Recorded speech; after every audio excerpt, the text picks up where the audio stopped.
Hello అండి. ఇవాళ బాల త్రిపుర సుందరి అమ్మవారి అలంకరణ చేశాము.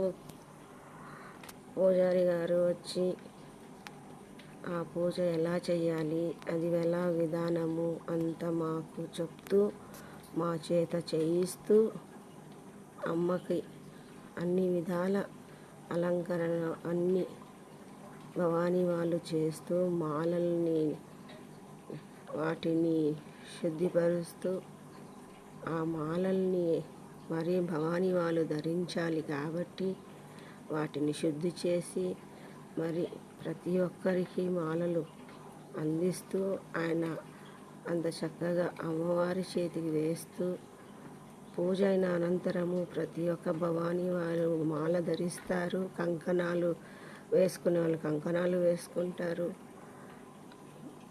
అమ్మకు అభిషేకాలు అలాగే పూజ